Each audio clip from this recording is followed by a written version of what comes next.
Hello everybody and welcome to today's webinar in which we will be debating one of real estate's oldest issues, whether old is better than new. I'm Terry Ryder, founder of Hotspotting, and my special guest today is renowned investment expert Jason Paetow of AllianceCorp. Our topic today in simple terms is this: should investors buy property off the plan, or is it better to buy established property? And like many of the questions in real estate, there is not a single correct answer to this age-old question. The answer often depends on the circumstances of the individual, their goals, their strategy, and their financial position.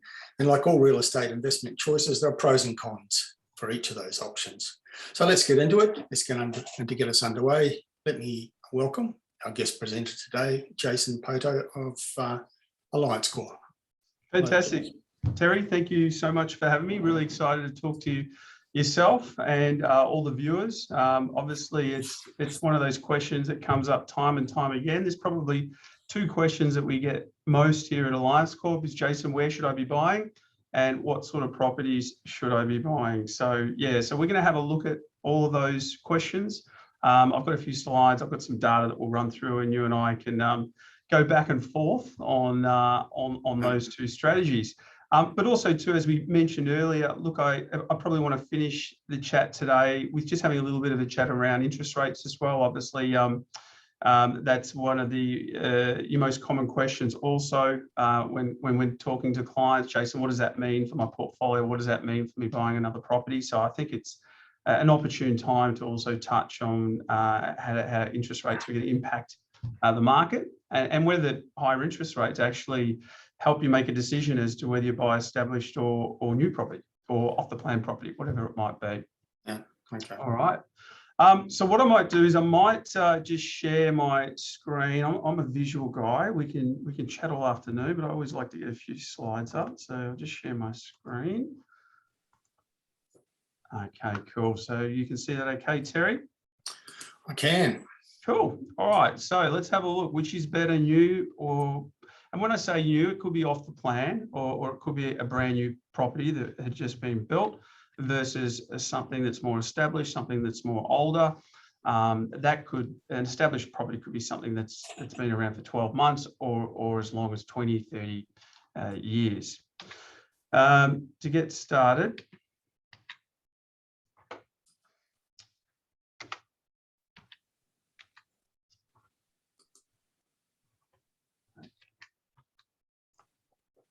there we go.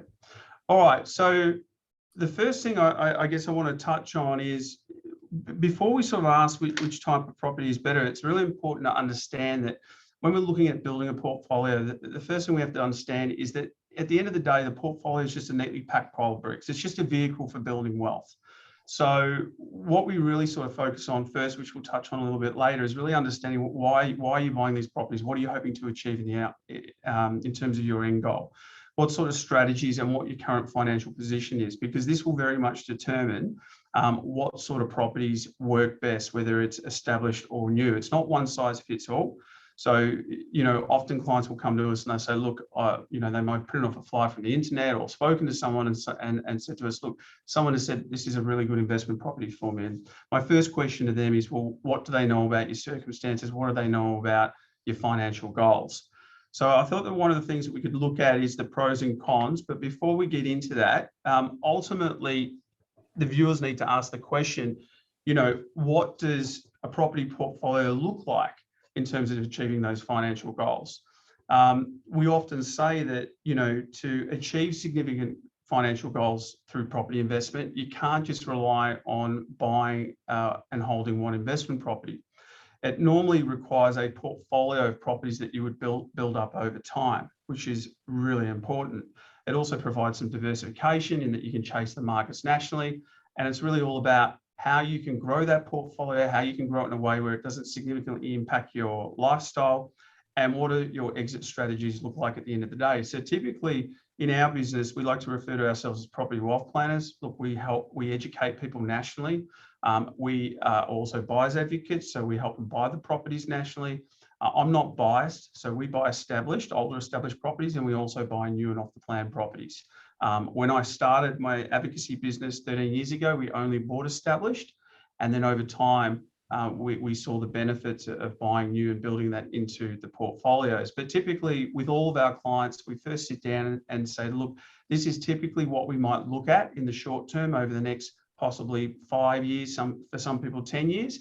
And that is with the view of buying multiple properties over time, be it that you might have a home or you're actually rent vesting where you're looking to buy investment properties first, and then with the view of buying a home.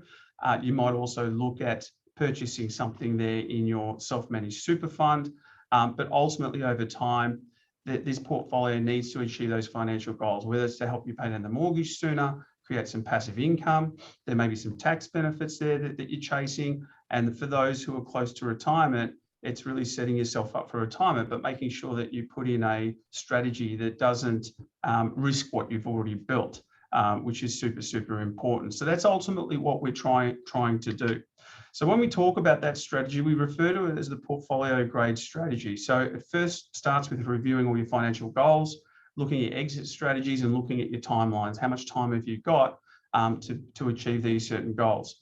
We look at maximizing your lending and managing of the cash flows, because that's super important. And that's how, by doing that, we're able to buy multiple properties over time. And only then, once we go through those first two exercises, do we then target locations based on what the finance is telling us on where we need to buy and how much we can spend and what the price points are, etc., to be able to multiply our portfolio over time. And then that's when we start to apply the investment criteria to those locations or to those properties. So to give you an example, just a quick example here, this is a borrowing capacity, and often people will think about locations or property types before they think about finance. Typically, at the end of the day, the banks are going to be looking at your ability to borrow. They're looking at the cash flows that you generate personally. They look at your personal expenses, and then they're going to look at the cash flows on those properties. The cash flows on those properties, when we talk about cash flows, the property can have negative cash flows, where typically once all your expenses are covered, you still have to put some money, you have to make a contribution to that property, and that's after tax. So we refer to that as negative cash. There's neutrally geared properties where the property might not cost you that much. It might cost you a little bit, or you have to put in a little bit, but it's quite neutral. And then there's positive cash flow properties as well. Why is this important? If you think about, Terry, most property investors, 95% of investors out there only have 1 or 2 properties. All right. So the vast majority of investors, there's over 2 million of us out there, don't necessarily have larger portfolios. And the main reason for this is a lot of people run into problems with finance. So typically what might happen is, an individual or couple might decide they want to buy an investment property, they need to get ahead. And often sometimes people will look, in areas that are local to them. They might be, the vast majority of the population live in major capital cities.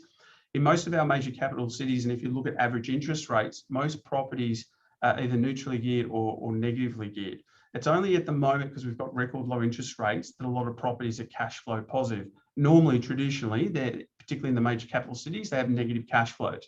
So what tends to happen is someone goes off to the bank, and the bank says, look, you can borrow X amount. They go off to an auction maybe, and they buy this property. After a few years, the property goes in value, and they go, this is pretty good, this is working out okay, and they want to go and get another one.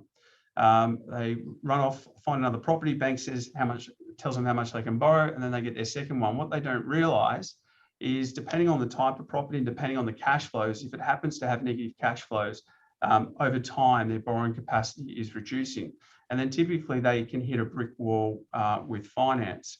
What we generally recommend to the clients is that we first educate you on how the finance works. We educate you how different property types affect your ability to borrow, because this will also help you with the decision as to what type of property is best suited to your current circumstances. So as you can see here in this example, we might say to the client, look, for your first property, and because you want to feel comfortable with the process, yes, maybe we can get something that's more locally to you or in your state, for example. It has some negative cash flows there. It will reduce your borrowing capacity, but for the next property, we might look at something that's cash flow positive, and we might look at another state. We might chase the markets nationally. Now, over the last 12 to 18 months, all our markets have pretty much increased in value nationally, but that's not always the case. typically when you look at the performance of our states, the states tend to operate independent of each other in terms of capital growth, etc. And you can have some states doing really well and other states not doing as well. And that's why we say it's important to have a national view when you're building your portfolio and chase those markets that are doing well. But as you can see there, depending on the type of property that you purchase and the cash flows that that property has, you can manipulate to a certain degree what your borrowing capacity might be and swing it in your favor as much as possible to allow you to continue to build your portfolio over time. In terms of established, you know, there's many benefits. Like when I started, like when I bought my first property when I was 20, and the properties that I bought throughout my 20s were all established properties. They were older properties. I was buying a lot of 1 and 2 bedroom flats here in Melbourne, and I was renovating those. I didn't see the need for new properties at that stage in my portfolio, but the times were very different back then too. Back then, this is going back, oh my God, this is going back over 20 years now. You could do low doc loans, you could do all sorts of things in terms of finance to help purchase those properties, even the one with low yields. But typically, when you think about established and you think about the laws of supply and demand in terms of capital growth, the reality there is that if you've got ever increasing demand, which we have in areas where our population is increasing, and you have a limitation on the amount of properties available for sale or properties that can be added to that supply, given that it's an established area, say, for example, some of the inner suburbs of a major capital city, there's very little land there. While there may be some ongoing development on some of the major roads and intersections in terms of adding some more apartments and things like that, there's virtually no land left.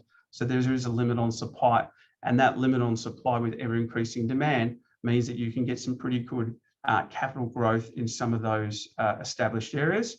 But look, we've also seen the regional areas do incredibly well, also particularly over the last 10 years. So it's not always as black and white as that, but capital growth can be pretty, a convincing argument when it comes to some of these established areas.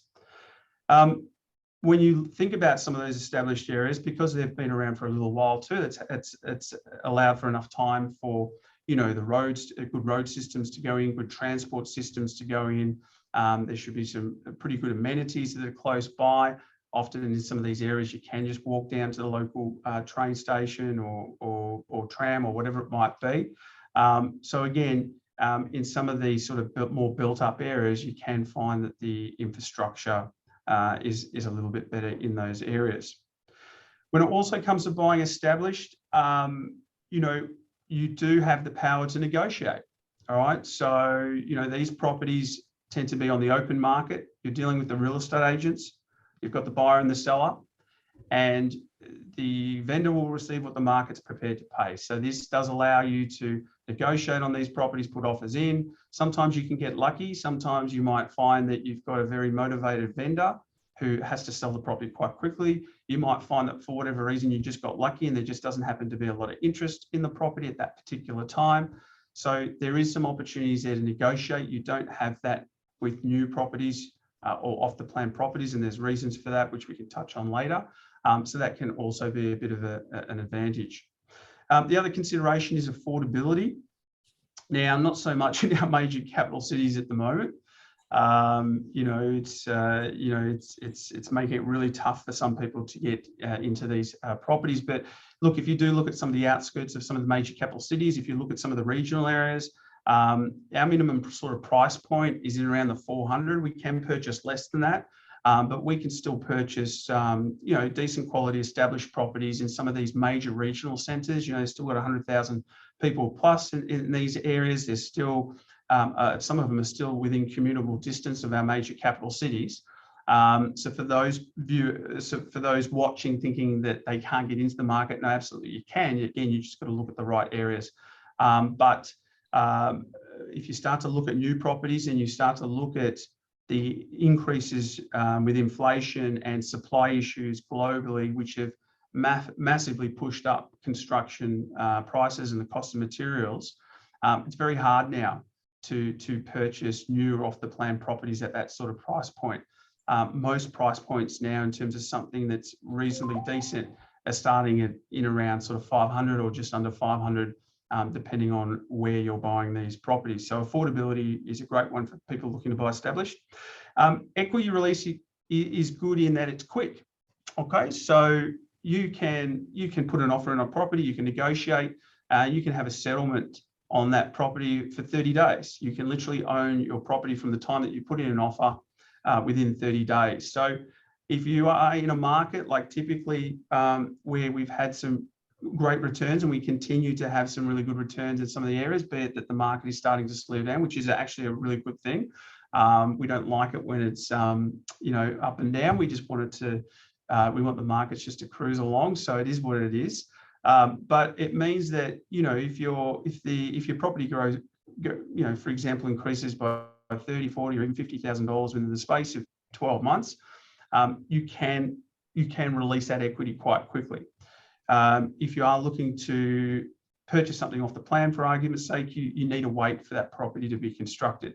Particularly apartments, high-rise apartments can be a problem. We're not a massive fan of those. We've never sourced a lot of apartments. But you hear stories sometimes of someone buying into a high-rise, and I've heard stories of taking up to 5 or 6 years for various delays, which is a real problem for an investor, because you can't access any growth, you can't access any equity if there's equity there. Whereas established property, you can get right in there. And look, when the market's booming, sometimes we might go back every 6 or 12 months and keep pulling the equity out and topping it into the master facility. So that's a real advantage. When I started the business, as I said, it was all established properties. And because I'd renovated all my properties and then I went out and got my builder's license, we were also buying a lot of rundown properties and renovating those properties. We wouldn't do necessarily a lot of structural works to those. It was more cosmetic, going in and updating the kitchens and the bathrooms and painting carpet. But geez, it can make a massive difference in terms of the value of the property. It can also increase your rents. You can also claim that back in depreciation. But again, it is a job. There's a bit of work involved. If you don't have the experience or someone to help you, you can have your budget blow out. So you just got to be mindful of that. But again, that's something that you can do. You can artificially create some value there in that property, which again, isn't possible if you've already bought something that's brand new. I touched on this earlier, faster settlement and rental income. As we mentioned, property can settle 30, 60 days, no problem.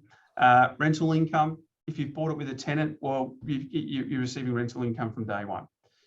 If you've bought in a good area where vacancy rates are low and there's strong demand, it shouldn't take you longer than a couple of weeks to rent it out. As you know, at the moment, there's a rental crisis.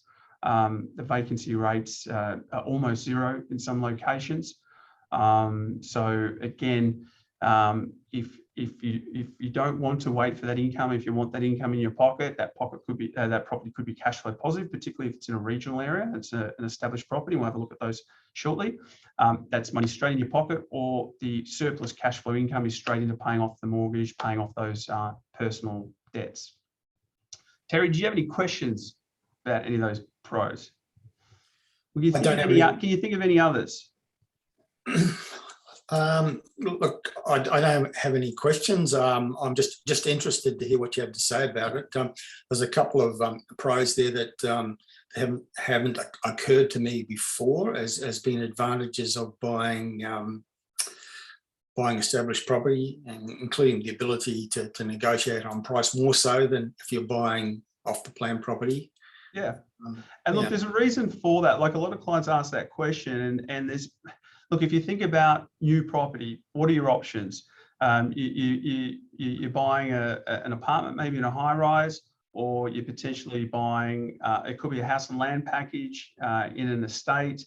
And if you think about how the developers work, when they set their prices, if you think about, say, an apartment complex, they've priced out all the units or apartments within that complex, okay, to achieve a certain return on investment for the developer.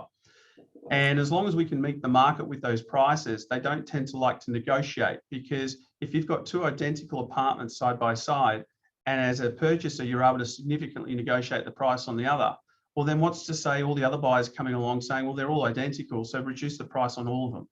It's the same when you go into a housing estate and you've got all the land lots. Now, they're all pretty much priced the same, depending on things like elevation or size and shape of the block, but they're all effectively roughly the same price. But if developers start allowing a lot of discounting to happen on one particular lot, well, it affects the value of all the lots. So this is why they don't tend to like to allow negotiation. They tend to provide incentives, which we can talk about later as well. But with established property, it's not the case. It's whoever's prepared to pay the most typically walks away with that property. Some of the cons, you just got to be careful of maintenance costs, right? So it can be significant. These costs can be significant depending on the areas. You've got to watch out for things like termite damage and things like that, a lot of the unforeseen. So all the established properties we purchase for our clients, and it doesn't matter which state, we buy them all over Australia, we always make sure that you get building inspections done on those properties. Look, obviously you can go out there and inspect them yourself, but you don't know exactly what's happening structurally to the property. So for the sake of $300 or $300 to $400, depending on which state you're in, you definitely should get a building inspector's report. Now, also be mindful though, don't be scared by that, because their job is to pick out every single issue, and these properties have issues too. So you have to accept the fact that when you're buying an older established property, there's going to be some repairs that need to take place. So you just need to be mindful of that. Look, lower rental yields. Why? If you think about where most of the established properties are, if you think about major capital cities, they can be on larger plots of land, which can be an advantage if you want to develop the lot. But you've got to remember, your tenant doesn't care about the big backyard or big front yard. If anything, the tenant might be put off when they've got to think about all the maintenance or mowing the lawns or whatever it might be. But the rental income is paid on the building. Okay, so also because these properties may have had some good capital growth over time, the value of the property is taken off, but the rental yields haven't taken off because there's not like a direct correlation there. So particularly at the moment, you have a surge of values. We happen to have rental increases taking place at the moment, but if you don't have rents rising at the same rate, well, then the percentage in terms of the value of that property, which is the rental yield, can lower over time, and that can make it hard for servicing, which we can talk about shortly. Also, it's the quality of the property. So obviously, if the tenant's coming out and it is a rundown property and you haven't maintained it and it's not in good condition, the tenants aren't going to pay a high yield for it or a high rent for it, as they would with something that's brand new. They walk through, they can smell the fresh paint and all the rest of it. Lower tax benefits. This is mainly to do with, again, depreciation. So as an investor, we're able to claim our expenses. The government is trying to incentivize us to invest in property. They want us to try to set ourselves up for the future. So they have to pay the pension to everyone. So you're not going to get a lot of depreciation. You get depreciation on the building up to 40 years. You can claim depreciation on fittings and fixtures, but if it's an older property, it's only for the lifespan of those fittings and fixtures. So things like your carpets and your painting and your blinds and all this sort of stuff, it only has a lifespan of anywhere between 3 years up to as much as 10 years. So once those years have passed, you can't then claim back a lot of those tax deductions. But again, with new property, you can do that. Sometimes they can be harder to rent too, but again, that just depends on the rental demand in the area and also the condition of the property. So if it is in a good condition, you shouldn't have too much of a problem, providing there's some good demand there. But if it's quite run down, you might struggle. So here's a quick example. This is an established property that we purchased in Brisbane. So this is the Moreton Bay region. As you can see there, purchased this property for $450, so still very affordable. Rental income $490. Now the cash flow income on this, so this is after tax, is about $80 or close to $100 a week. So that client can then put that money into paying off a mortgage, personal debt, whatever they want to do with it. But if you have a look at an interest rate increase of approximately 1.5%, which a lot of the forecasts are saying could happen over the next 6 to 12 months, potentially going to 2, you'd now see that property has neutral cash flows of it's $2, but we call it neutral. So I guess my point here is that when we talk about interest rates later, we are at record lows. So even if interest rates creep up a little bit, it doesn't have a massive impact on the cash flows on a lot of these properties. As you can see there, this one's neutral. Still not too far from Brisbane, close to everything. Now, we like this one too because it's only 5 years old. So the benefit there is that sometimes if you're a little bit undecided, what you might do is you might get something established, but still get something that's still relatively new. because you've still got a very good quality property. It's easy to rent, but we can still claim a lot of the depreciation on that property as well, because it's still quite new. Here's an example. This is one we're negotiating on at the moment. This is in Melbourne. This is in the northern suburbs. Just a single fronted board. You can see there that purchase price is quite high. So when we're thinking about established, you've got to be mindful of how much you pay in relation to what sort of rent that you can get. Because although this has received great capital growth over the years, I remember when we were buying these, when I had my when we just bought established properties for about $400,000. So good growth. But as you can see, the rental income's at $700. It means that currently the cash flows on the property are negative by $100 a week. So people buying this will have to fork out roughly $100 a week or $400 a month. Now, if interest rates rise, though, a property like this could cost you about $300 a week. So this is why you need to be careful. You need to understand the cash flows. And again, when it comes to determining whether established is better than new and vice versa, you very much have to look at the cash flows, because for someone who's on a high income and can handle those sort of out-of-pocket costs, that's fine. But a lot of people, they're not comfortable with that. And although it gets good capital growth, you have to be mindful of what it costs you also to get that capital growth over time. So yeah, very dependent on the client's financial circumstances. The clients that are buying these are in a very good financial position. They've got high incomes. In terms of off-the-plan properties or newer properties, well, some of the obvious advantages, and this gets thrown around a lot, is things like stamp duty. If you have a think about buying a house and land package, which we'll have a look at in a moment, you only pay stamp duty on the land component.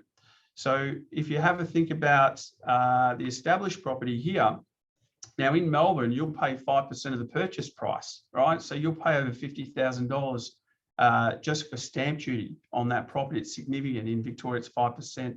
In other states, it's a little bit less, but it is something that you need to consider. If you buy something like a house and land package, which I'll show you shortly, and let's say the land is $300,000, you'll only pay 5% of $300,000. You won't pay 5% of the full package price. So there's some savings there. There's some developer incentives. All right. So when you are working with developers, they might not budge too much on the price, but you can throw in, upgrades to your properties. Sometimes I'll throw rebates at you. Just be mindful though, you should never buy an investment property because of the incentives. Okay. So you've got to remember this property you're going to potentially hold on to for the next 10 years, and it's going to set you up further down the track. You're not going to buy a property just because they're throwing in some incentives, because whatever incentives, I don't care what incentives they give you, it is minuscule compared to the sort of returns that you can generate on the property if it's the right type of property in the right area and it suits your circumstances and your financial goals. Things like rental guarantees and all this sort of stuff, right? It's just, you wouldn't do it just because of the incentives, but they're there. So as long as the property meets the right criteria and ticks all the boxes, yes, incentives can be an added bonus. They tend to have high yields for a few reasons. Off the plan on new properties don't tend to be on larger blocks. They tend to have smaller land content, particularly because these are designed for your tenants. As I mentioned before, if you're buying a property for the rental market, we'll make sure it meets their requirements. And what do they want? They want a good quality property. They don't need a big backyard and all this sort of stuff. So unless you're a developer wanting a big parcel of land which you can develop on, you go for a small parcel of land, it means the rental yields will be higher because they're a percentage of the value of the property, and most of the value in the property isn't associated to just the land. Obviously, it's the cost of the building. So your yields can be quite good, which we'll have a look at in a minute as well. There's also the consideration around land banking. So when we started looking at a lot of newer properties many years ago, and if we're looking at, say, for example, a house and land package, most of the land in and around Australia was all titled. So you could literally go on there and settle on your land pretty quickly like an established property, and then the builder would just build it, and that might take 6 or 7 months. Whereas land is in such tight supply, and there's been such a strong demand for getting into these growth corridors, the properties are a lot more affordable, and just having a brand new 4-bedroom home just makes a lot of sense to a lot of people. So the title dates or the time at which you can sell on these properties gets pushed and pushed because the developers and the councils and things like that can't keep up with demand. So sometimes you'll be looking at an area or a new estate that's popped up, and the land might not settle for 12 months. Now, you might see that as a negative. I would say not necessarily, because what's happening to values. A lot of these land lots, you only have to put a 5% deposit down. And what's happened, and again, we've just experienced it now, clients may have entered into a contract to purchase a parcel of land to put a house on it 12 or 18 months ago, and that parcel of land could have gone up $50,000 or $100,000, and all they've put down is a 5% deposit. So by the time they actually settle on it and own it, they already have equity built into the property. Literally from the day that they settle on it, the land's worth $50,000 or $100,000 more. So it's another good way to build in some equity. But again, you've got to time the markets right. You've got to get into the right estates. You've got to get into the right locations. But that can be a really good strategy too.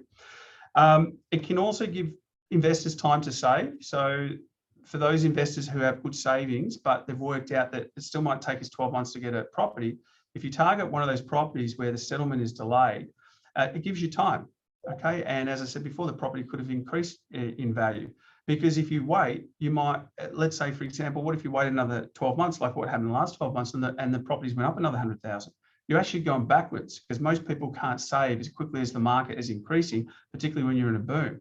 So it makes sense to lock in today's prices with the view that you've got time to save up and also build up some equity. And then, of course, there's the depreciation benefits. We've talked about this. This can make a massive difference in terms of the cash flows on the properties.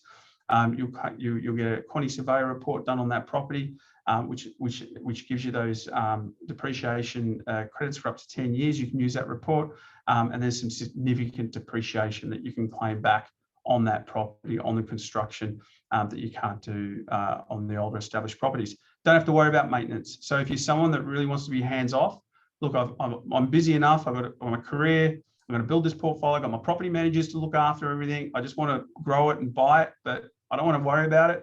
Well, then you're probably better off with something that's new. There's builder's warranties and everything that come with these properties. And again, you'll have a little maintenance on that for a little while. And look, as I mentioned before, when you've got someone walking through a brand new property, it's a very different experience in terms of wanting to rent that property, as opposed to walking through one that might smell funny, the paint's peeling off the walls, a bit grubby, etc. You know, people do like to be home proud as well. So provided there's rental demand in that location, it's not too difficult to rent out a spanking brand new property. Does that make sense, Terry? It makes a lot of sense. Yeah. All good points, well made. The one that I guess I'm most interested in is the point about you can perhaps expect a high yield on a newer property. That's something that hadn't occurred to me. Yeah, so, and it's not everywhere, because it very much depends on the locations, right? So our rental yields tend to be softer in our major capital cities for the reasons I mentioned before. If you've got areas which have experienced some reasonably good growth over time, the rental yields can fall back. Some houses have rental yields as low as 2%. But if you go into the regional areas, again, even with some of the older established properties, the rental yields can be quite high. Because again, you're dealing with properties that are at a much lower price point compared to the median prices of properties that you'd find in the major capital cities. But absolutely, people are prepared to pay more for new. Some of the cons, that you're dealing with a property that if you're buying it off the plan, it needs to be built. So sometimes there can be delays. We've talked about those delays. It depends on how we view that delay. If you're waiting for a parcel of land to settle, if the market is moving in your favor, it's actually a positive, because you're building equity and you haven't even taken any finance, you haven't even done anything, right? If the market's not moving in your favor and it's quite stagnant, well, you'd want that property built as quickly as possible and own that property and get some rental income to start coming through, or potentially access some equity in the future. Sometimes there can be delays with construction, so you need to do your homework. So we do due diligence on all the builders and developers that we work with. We tend to deal with volume builders and developers. We don't tend to deal with someone who might build a couple of houses a year or something like that. So you just want to do your due diligence with whoever you're working with. There are some clauses that you can put into some contracts. There's penalty rates that you can get as well. In your contract, if there are delays, there are some mechanisms that you can put in play there as well.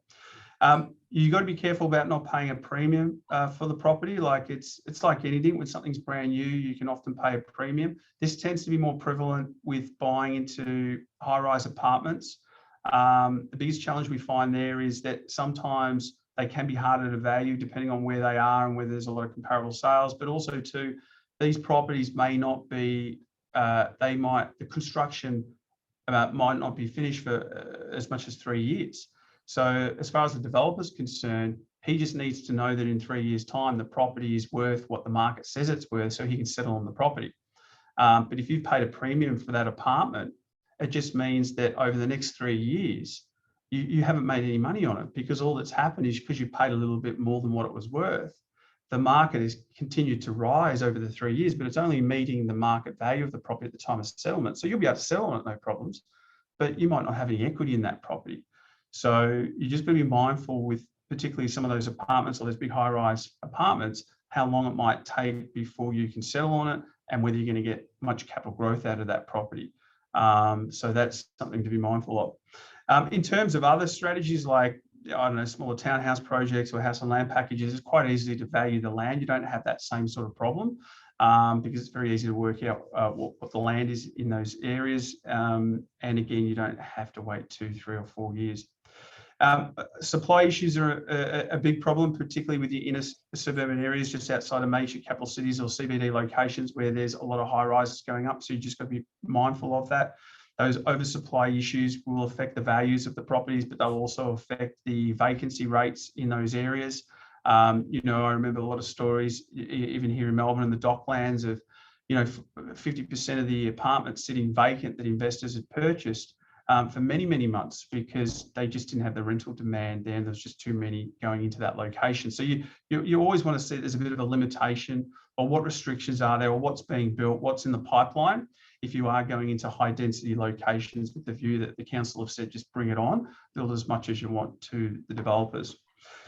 Construction price increases. Now that's something that we've never really experienced. A lot of people are probably watching this and heard the news of a few of the builders getting into a bit of trouble.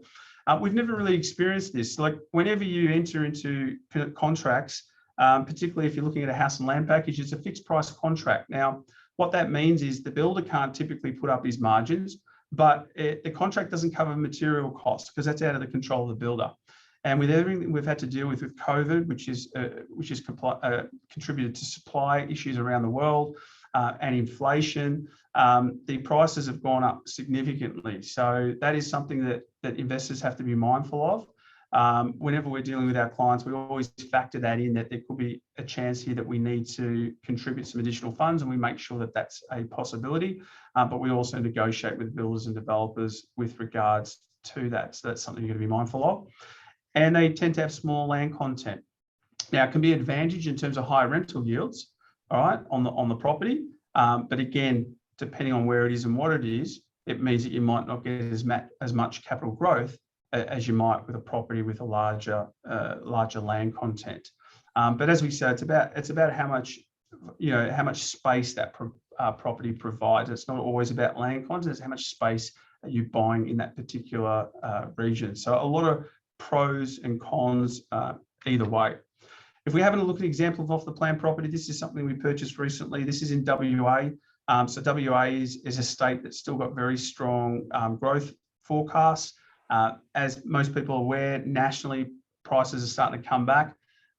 They were doing that anyway, even without looking at things like interest rate increases and things like that, because the markets need to return back to some normality, because through COVID, leading into COVID, we had such a strong fundamental market. We knew the market was going to go up, but then everything was subdued while we got through COVID. So there was a lot of pent up demand. And then again, with the government bringing our interest rates down to record lows, that just added fuel to the fire. So once we got out of COVID, it was no surprise that the market went through the roof, but now it's starting to normalize, which is normal. It's what we want. We don't want it to continue to rise the way it was, because that can create some issues in terms of a correction.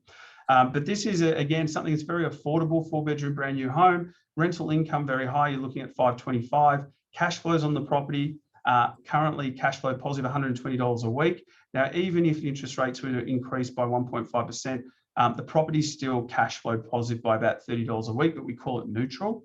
So again, this is just to point out, leading into our discussion later, about the impact of interest rates. Again, because we're coming off record lows, it doesn't really have a massive impact. And when you take into consideration all the other factors that you and I will discuss shortly, Terry, in terms of rental increases and the unemployment rates, it's not really something that should hold back investors. But this just shows you that in terms of making that decision, someone who has a low income, a low borrowing capacity, this is typically something that you might target, and it's generating that cash flow positive income, which again is assisting you with your serviceability to help you get into the second property or the third property or whatever that might look like. It's still close to the city, 20 kilometres there from Perth. So which strategy is better, I guess, is the question. And I guess what I say, Terry, is it really comes down to the client's situation with regards to their ability to borrow and their financial goals. Like, there's no wrong or right decision. If we go back to that graph that I showed you earlier, we generally recommend that you diversify your portfolio and you have a mixture of properties. So, and you purchase properties in different locations. We don't always spend a lot on investment properties. So most of the properties that the clients tend to purchase, the average purchase price will range between 400 up to about 700. Yes, there are clients that can afford $1 million investment property, but as I showed you before, if the rental yields are quite low, it can have a significant impact on their borrowing capacity, making it harder for them to get in the next one. But psychologically, it can be a problem for you. See, some clients might be able to afford, say, that property in Brunswick, or they might look at an option of buying two. If they have the property there in Brunswick and interest rates do go up, it does impact that property, but it doesn't impact the other more affordable properties, and particularly the newer properties. So it can become a bit of a barrier that if the client is looking to get another one, they're struggling with that concept because all they're seeing is $300 coming out of their bank account each week. Okay. So it can become a bit of a barrier for people wanting to grow a portfolio. So we generally say anywhere between the 400 to 700 is sort of a good price point. You look at a combination of both types of properties. If we've got a younger couple, really high income, we tend to target properties with a little bit more capital growth because their higher incomes can also help support their borrowing capacity. We don't have to rely on the rental yields as much. If we've got someone closer to retirement, we might target more properties that have higher yields. We might target properties that don't need a lot of maintenance because, they're going into retirement. They don't have to deal with all that sort of stuff. And it's really about cash flows going into retirement. And then really about chasing those markets. It's not we never say to a client, you have to buy this type of property and they all have to be like that, or you have to buy in only this location and they all have to be in that location. We also diversify, which is really important, particularly when you're in areas where, some of your properties are increasing in value and some aren't. And often that happens. Client says, "Oh, I wish we bought more in that location." I go, "Hang a minute, come and see me in a couple of years." A couple of years later, that market slowed down, and guess what? Those other properties are now taken off. So it really does come down to, again, it's all to do with finance, Terry. Right? It really has everything to do with finance. When people ask me about property investment, I go, if you want to become successful in property investing, I first need you to learn about how finance works, because at the end of the day, properties are just a vehicle, but you're using finance to purchase them. You need to go to the banks to borrow money. You're not paying cash.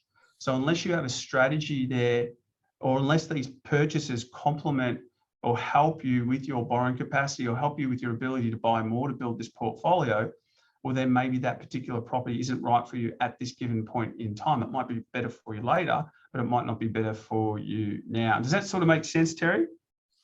It all makes sense, Jason. Do you think it's a good idea for people? I mean, ideally, you start young with investment and you build a portfolio over time. Is it a good idea to a certain degree, experiment with different types of property? And actually, it's a learning curve, isn't it? So you learn as you go along, you try things, and hopefully you get good results with everything that you do. Yeah. By having a balance in your portfolio, some older and some brand new, that you start to learn what really works for yourself.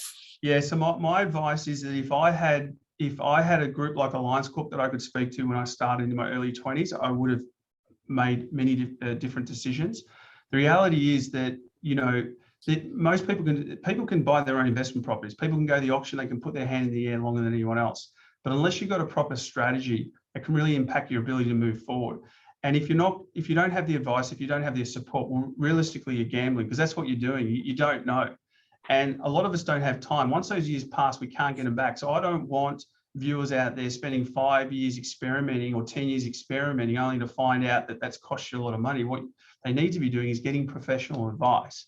And that's exactly what we do in our business. We provide, and they're free complimentary sessions, really looking at your position and showing you how one property type will impact you versus the other, because we have all the financials and everything like that. And we look at the borrowing capacity and we put together a property wealth plan. So my response would be that if you can get the professional advice, you don't need to experiment. The person that you're talking to should be able to demonstrate to you how different types of strategies impact your ability to achieve your financial goals, or they're not worth talking to if they can't do that. So that sort of leads us into a little bit of a discussion around interest rates, Terry, because I know we're running out of time, but look, just very quickly, and I do this a lot, and I did it with COVID. When COVID hit us, I put out a lot of information about people not freaking out, basically, because this is what happens. Like, you got to remember, it's all about clickbait. It's all about the media, either sensationalizing everything. Either everything is booming or everything is crashing. Right? There's no middle ground there because it's boring. Nobody wants to read about that. But the reality is we're coming off record low interest rates. We have full employment at the moment. Okay, we've never experienced employment like this. The wages are steadily rising. We're looking at increases of 2 to 3%. We've got record levels of savings that came off the back of COVID. Everyone was putting their money away. People must understand that when the banks work out how much they can lend you, they put in what's called a security buffer of about a servicing buffer of about 3%. So that calculator that I showed you, what you don't see is behind the scenes is the banks say, well, look, if interest rates are, let's call it the variable rate, is 3% today, can the client afford the loan if interest rates are at 6%? All right, that's effectively what they do. They put on extra, they allow for interest rate fluctuations. So all the borrowers out there can easily afford some increases there because it's already factored in. And then you've got to take into consideration high rental returns. Some of those rental returns you can see on my screen have been well over 10%. So this is just in the last 12 months, well over 10% in most of the major capital cities. You see Brisbane there is up as high as 15%. So again, the rents are offsetting a lot of any potential interest rate rises. And for those people that have owned property, you've got to remember too, you may have just made $100 or $200 or $300 or $400,000 in increases. If we have a look at some of those figures just quickly, a 1.5% interest rate rise on the average mortgage of say $550,000 is $680 a month. Okay, if you look at increase on wages on the average household income of about $120,000, well, that's $300 a month in terms of an increase to your household income. If you look at rentals in terms of where they come from, and they're going to continue to rise, right, with the inflationary pressures. The average rental return there about $470, and this is nationally. Apartments are closer to sort of early 400s, houses are closer to 500, but at $470 a week, an increase of 10% is $200 a month. So when you take that into consideration, Terry, and also due to inflation, there's some other pressures there on the cost of living. But if you talk about your mortgage, if you talk about increase on wages, if you talk about increase on the rental returns, the difference is roughly $180 in that particular example, just very high level. That's the difference in you stop buying coffees when you go to work every day, right? We've got a coffee machine here in the office, and I'm telling all the young people, why you go across the road and buy 3 or 4 coffees a day? It's crazy, right? So all we need to do is pull back on some discretional spending. As you can see there, a lot of the investment properties are still neutral yield or cash flow positive, except for the much higher price investment properties that have lower yields. So it's not the end of the world. And the reality is that even with interest rate rises of 1.5% or 2%, we're still under our average interest rates, our long-term average interest rates of between 4 to 5%. So we're still well under where we need to be. So savvy investors don't see this as a problem. If anything, at the moment, the heat coming out of the market has created a lot of opportunity for our investor clients, because fundamentally the market is still fundamentally strong. We still have a massive shortage, and unfortunately, with all the policies that this election has brought out, which we discussed earlier, Terry, there's nothing there to, again, deal with the fundamental issue of why property prices are going up, and it's because of a shortage of housing. That is still there. It's only going to get worse with mass migration coming back into the country, which is now happening. Investor demand is still high because everyone wants to chase these higher rental incomes that are being generated. You know, there's some schemes there in terms of being able to pull some super out for the home buyers to buy some homes. And with rate rises still below 4.5%, the variable rate, as I mentioned before, we're still low interest. We'll still be on low interest rates, even with an increase. So again, with all that in play, you know, our savvy investors are very active at the moment. One of the best things about it at the moment is it was very hard to negotiate over the last 12 months. It was very difficult. You literally paid whatever the price tag was, whatever the agents want. Now it's different. Now the power is back with the buyers when negotiating on these properties. And as to how interest rates might impact prices, yes, it will pull it back a little bit, all right? But we're only pulling it back from record highs, okay? And it's not every single property in every area. I can tell you now, some of those affordable properties I showed you in those areas, they don't see significant impacts because they're so affordable. There's always someone there that can afford to pay, you know, $500,000 or $600,000 for a property. But once you start getting into the millions, then it becomes a little bit more difficult. And while those high priced properties can also do very well when the market goes up, they can also pull back quite a bit as well, because you just don't have the same amount of demand for those properties because people just can't afford them. As you can see on your graph, this is a good one I like to show the clients. This is showing there across the bottom, the interest rates over time. You can see from the 1970s, they were increasing, but you can see property values in all the various states, those squiggly spaghetti lines. Over time, it goes up, and that's what people must understand. You always need to have a long-term view with property. Even through all the recessions, even through COVID, we only pulled back a few percent, and then we took off. And as you can see with the higher interest rates, it didn't have a significant impact on the market. If you're wanting to buy property today and sell it in 12 months and make all this money out of it, well, that's a very different strategy. You know, you're flipping properties, you're speculating. But if you're looking to buy properties, the rule is, as long as you've got the deposits, as long as the bank can lend you the money, you go out and buy. That's the rule when it comes to long-term sort of passive investment, and you'll build that portfolio over time. Because what's the worst thing that happened?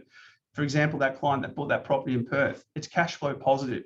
So even if the market didn't give them a lot of growth over the next 6 to 12 months, it doesn't change their financial position. But what if the market does take off still? What if there's still pressure there? What if migration pushes that up? What if Liberal Party get in and the self-managed super fund scheme does put some added pressure on the market? Well, then you're going to miss out. All right. So as I say to all my clients, what's the worst thing that can happen? You own a property and on paper, maybe it might be worth a little bit less over a short period, but it doesn't fundamentally change the cash flows on your properties. If the portfolio has cash flow positive income, you're still making a return. All right. So that's what, you know, investors really need to understand, that fundamentally our markets are still very strong.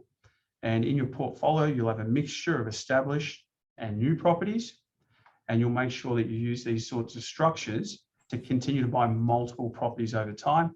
And with that decision process mainly driven by finance. All right, what do the banks want to see me buy to help me get finance to buy another property?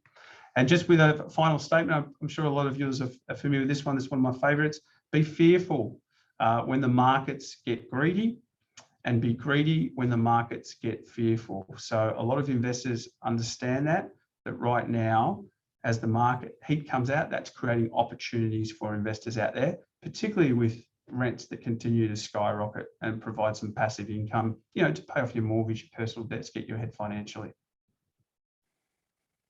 That's it, Terry. Okay, thank you, Jason. We might just turn to some of the questions that people have typed into the chat box or the Q&A panel. And the time that we have left, you mentioned during your presentation the importance of understanding cash flow.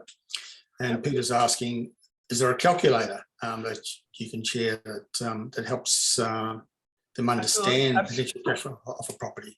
Absolutely. So if the viewers go to our website, alliancecorp.com.au, we've got calculators there to work out how much your borrowing capacity is, budgeting calculators. There's a whole range of calculators. Now on the website too, We've got a suite of free products. We've got ebooks. Terry, we've got your reports on there too. So people that want to go in there and research any of the locations, you can look at the reports. We've got videos on there that you can access, a bunch of case studies on clients. So there's a wealth of information. If people want to go to the website, they can use the calculators there. And look, you can use the Commonwealth Bank calculators as well. If you just type in borrowing capacity, a whole range of calculators. But if you go to the website, you'll also be able to get all the other ebooks and videos as well. And I would urge anyone to book a complimentary session with one of our property wealth planners. Now, our property wealth planners are qualified mortgage brokers as well. They're fully licensed estate agents, and they're accredited with PIPA, which is one of the highest investment accreditation you can get in our industry as well. Okay, Sarabas says he has a house and land package to be completed in January and is basically wanting to develop a strategy and plan what to do next. For people who are interested in following up and perhaps having a further chat about their situation with you and members of your team, what's the best course to follow? How do they make contact? Yeah, so the best way is just to go to the website and just click on the bottom free consultation. So what will happen there is one of our property education consultants will reach out and first identify sort of where you're at. They'll ask a few questions around your financial situation to make sure we can look at things like your borrowing capacity, and they'll be able to tell you over the phone. So they'll be able to tell you what sort of borrowing capacity you have. Then what we do is we book you in with one of the complimentary planners. Now, it can either be done face-to-face in any one of our offices nationwide, or it can be done over a Zoom chat. And the planner will actually step you through and go, first of all, what are we looking to achieve? All right, you want to pay off your mortgage? Is this a retirement strategy, passive income? What are your financial goals? Then we look at the client's financial position in terms of their borrowing capacity, their expenses, and then based on that, we then start to give them some recommendations on the sorts of types of properties that are best suited to their circumstances, the types of properties that are going to be better to help them with finance to build multiple properties, but more importantly, using the master facility and certain loan structures to manage all the cash flows, all right? Because this has to be done in a way where you can build a portfolio without it impacting your lifestyle. So with our strategies, if the property for some reason did have some negative cash flows, the investor would not be paying that. The master facility pays it, and we use the equity to cover it. And again, this is all discussed in these complimentary sessions. So these are all the advanced strategies that professional investors use that we educate the public on. They can either take that education and try to do it themselves, or they can then leverage off our acquisitions team to help them buy the properties nationally and build these portfolios. Jason, there's a lot of questions from people basically asking about what your costs are. I think probably the answer is the same that you just went through. Go to the website and make that an initial contact, and you're a member of the team can absolutely talk through the process. Yeah, it depends on the level of service. So we have lifetime memberships with our program. So in our business, we're not interested in helping someone buy a property, okay? Because we understand that owning one property doesn't allow you to achieve significant financial goals. We've always said that if you want to be an investor, you've got to put a strategy together to build a portfolio. So we offer a lifetime membership program to continually mentor and educate the clients, but also use our 50-strong staff nationwide to help people build the properties, negotiate on the properties, deal with property managers, help with construction, release the equity, and then replicate through multiple properties. So it depends on the service levels, but again, happy to discuss with anyone that comes in to see us. Suresh is asking about what tools are available to assess and establish property, make sure that it's okay, doesn't have problems. He's asking, is building and pest inspection the only option, and how reliable are they? Yes, they're very reliable, and there's some big companies nationwide, and they're very detailed reports.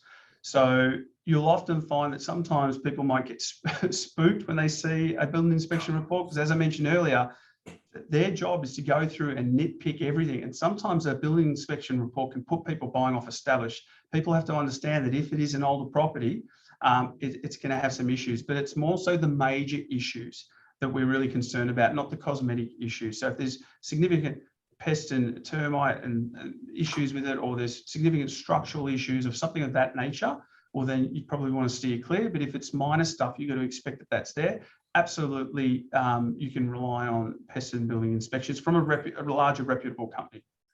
That tends to speak to the second part of the question from Suresh, which is, what if they miss something important? I think it's the opposite problem, as you pointed out. They put so much detail. It's really a butt covering exercise to a certain degree. They mention absolutely every minor thing they They find. do. And it's They do. easy to be off put by that. And as you say, it's really, Yes. so it's unlikely they're going to miss anything, Suresh. It's more likely that they're actually going to highlight a whole lot of things that aren't worth highlighting. Yes. And you have to understand that that's going to be normal for a lot of these older properties. So you just have to factor that into any repairs. You can also, you can also talk to the property managers. You'll have property managers that will also do inspections, and they can help you off the back of the building inspection report to help get some quotes and things like that to work out that if you did need to address those issues, what are some of those expenses look like? Yeah. Jessica has a question which relates, I think, really to delays in land registration. And I also think delays in actually getting construction finished at the moment is a problem, more so than ever before, because it seems to be the rule of thumb in terms of anecdotal evidence from the industry is that it's taking twice as long to finish building a new property. And I guess does that change the equation, the consideration for people now that it's taking longer? It's absolutely a consideration, because this isn't something that we've had to deal with. This has been a bit of a crisis in the construction industry now, starting from sort of midway through last year, and it's something that we've never experienced. Look, if you're talking about a house and land package, if the builder doesn't have any issues with weather and things like that, or getting access to trades or materials, and he's able to start construction from the day that you settle, some of these builders can build a house in 4 months. It's quite incredible how quickly they can build a house and all the gardens and everything like that. But they typically would not get to site until about 2 months after it settles, sometimes 3 months. And then they allow up to about 7 months for construction because of weather and things like that. But right now, sometimes that can blow out to 9 months or even 12 months. Look, if you're in a situation where the market's booming, it's not a problem, because as I mentioned before, the land is increasing at a great rate.